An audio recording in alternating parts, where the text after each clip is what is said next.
Authentic Santa Maria barbecue. Stick around.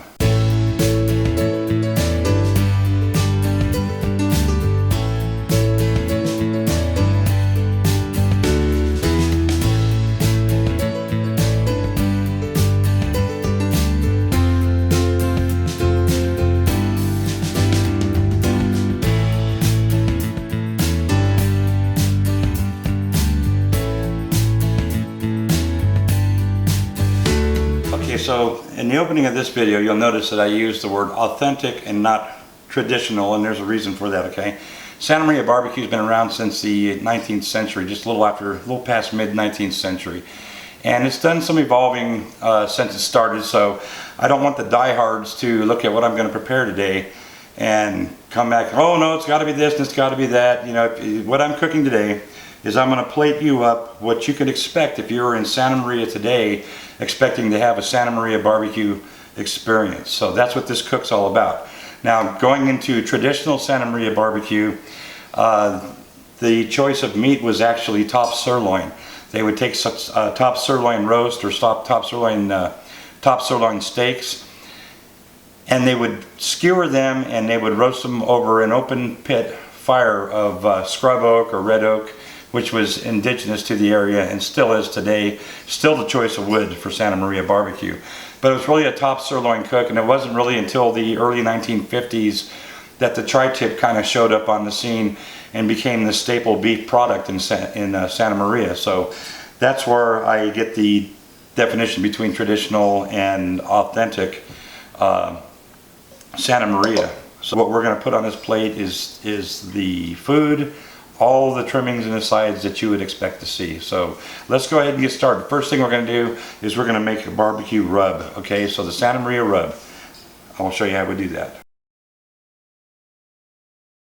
Santa Maria rub is one of the simplest things to make, and that really goes to the whole Santa Maria barbecue experience. It's something that you don't want to overthink it. So we're going to put in 2 parts salt. I'm going to make a decent amount of rub, so I'm going to put 4 tablespoons in there, and then I'm going to put 1 part black pepper,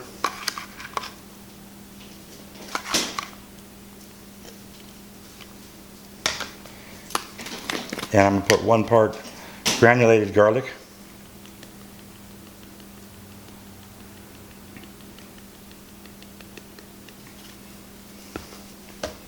and 1 part dried parsley, maybe a little more than 1 part. Now we're just going to give it a quick grind.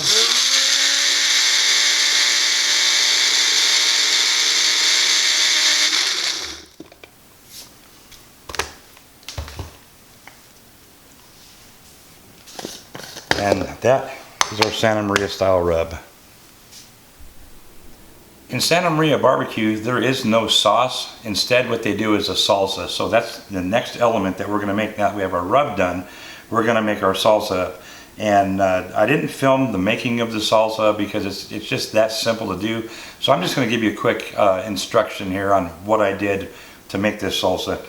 I put in a couple of 15-ounce cans of diced tomatoes, no seasoning or spice, just diced tomatoes. I threw in let's see, this is a 7-ounce can of diced Ortega chilies. Okay. I diced up 2/3 of a red onion, and then I diced up a whole bunch of scallions here,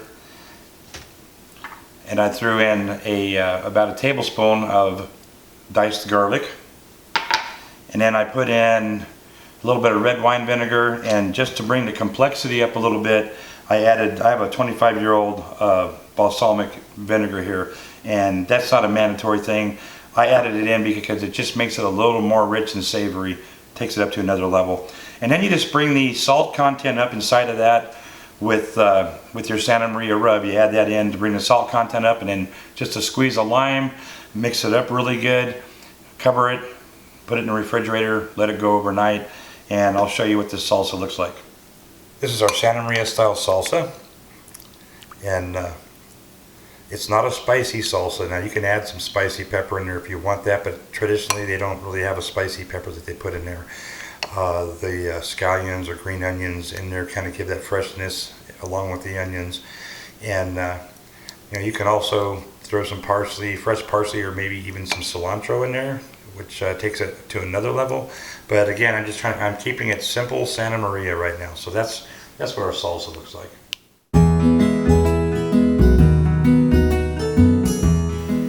Okay, here we have pork chicken halves, and I'm just going to apply a heavy dose of this Santa Maria rub just all over them. So that's how we're going to prepare our chicken. Nothing special, just make sure you put plenty of rub on it. And then we're going to let these things sit for a good hour or two before we take them out there to the pit.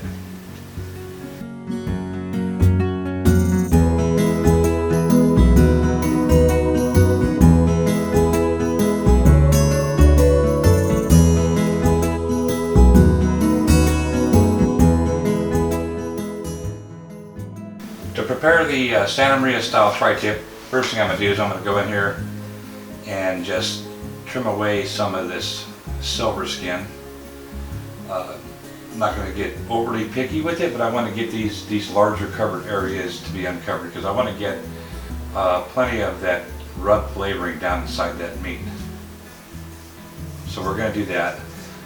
What I'm not going to do is go fat trimming crazy. I don't want to get crazy on trimming the fats off of this thing because this is going to be an open pit cook, and I want a little bit of protection for the meat, number one. Number two, I want to have that basting to go on. And number three, I want to get just a little bit of char on some of that fat. I mean, it's an additional layer of flavor. So this fat cap on the back, even though there's some silver skin underneath it, I'm not going to worry too much about it.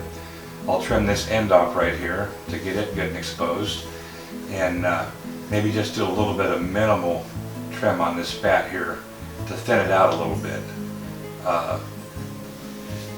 Like I said, I don't want to take it all off. I want to have a nice base going on while this is cooking, and I want a little bit of char. So that's how we're going to prepare our tri-tip, and then we're just going to get rub all over it just like we did the chicken. We're not going to hold anything in reserve here. We're going to put it on good and thick. Open pit cook like this over a flame with the basting and stuff. Some of that rub comes off during the cook, and so we're not going to worry about over spicing it. And the same thing with the tri-tip. We're going to let it have a couple of hours to sit and rub before we put it out there on the pit.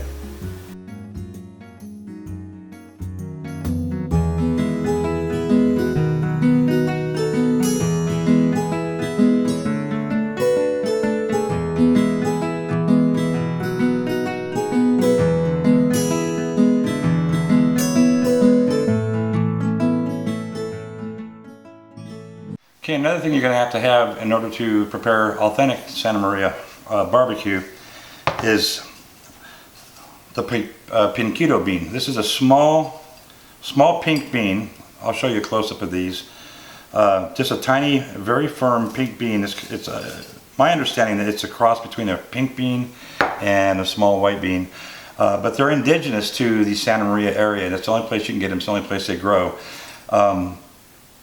If you look in your local market, unless you're living in that area, even where I'm at, I'm probably an hour and a half drive from Santa Maria area. We can't find these here where I live, so we got to order them, and they're expensive. So a lot of people will substitute small red beans and use those instead because they're quite a bit cheaper. I mean, these things run, I think you can find anywhere from $7 to $14 a pound or something like that. It's ridiculous. But for this video, for the purpose of this video, we're using the authentic bean, and we're going to go ahead and just go through this, look for any organic matter or any rocks or anything that might be in there. We'll give them a good rinse, and then we'll take them over here to the stove, and I'll show you how we start to prepare those.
Okay, so if you've made it this far into the video, then that means you've survived the whole preparation of the Pinquito beans. And so now we're out here, we got the pit ready up, got our wood going, and we're getting ready to put the chicken on. It goes first. So before we go further, let me just go ahead and tell you a little bit about the Santa Maria BBQ, the authentic Santa Maria BBQ. Just a brief history on it. It really kind of started back in the mid-19th century when Mexico put out a lot of land grants, and so people migrated into the central coast of California and started setting up cattle ranches and farms and stuff. And the soil and stuff there, and the climate and everything, is just perfect. I mean, the crops, they grow like crazy there. The grass for the cattle to feed on was awesome.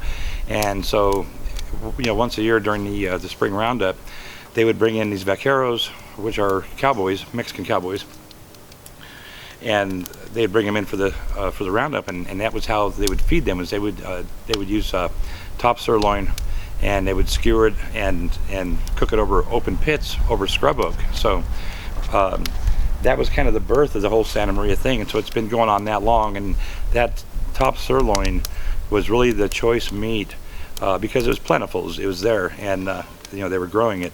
So that was the choice meat for Santa Maria BBQ all the way up until the early 1950s, when the tri-tip kind of made its way onto the scene, and this type of a barbecue pit or grill was developed, and it just kind of went forward from there. So that kind of brings us to where we are today.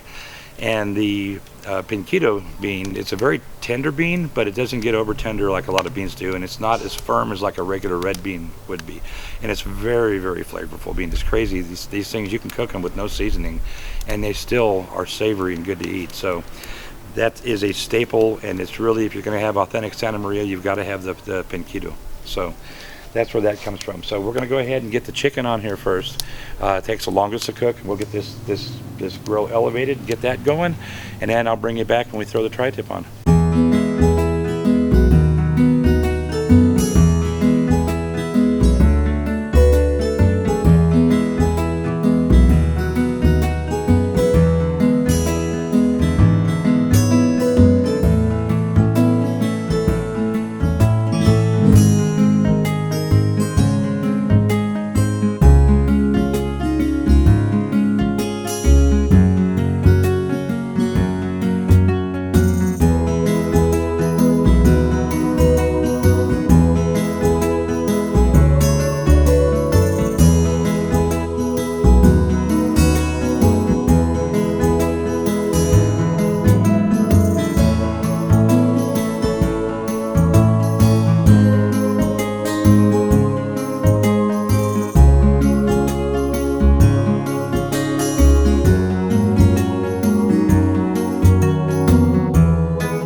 Oh man, we're in some great shape here. I just pulled the thermometer.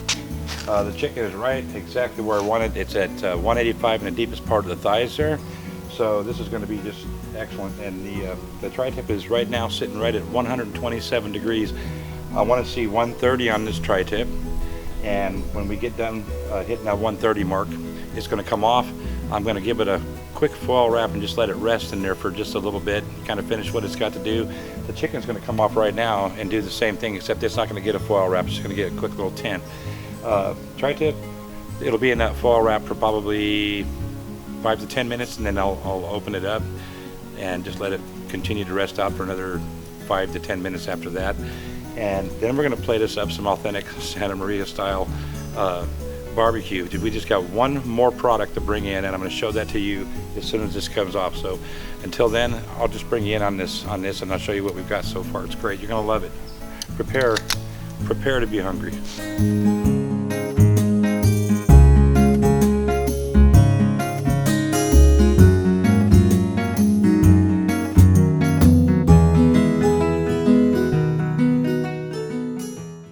Element that goes on the plate, and that is going to be garlic bread. So get your pencils and your pens and your notepads out and take a note. you haven't had Santa Maria BBQ unless you got garlic bread on that plate. So we're going to put this on the pit. Toast this bread up really good. Meat's all in there resting.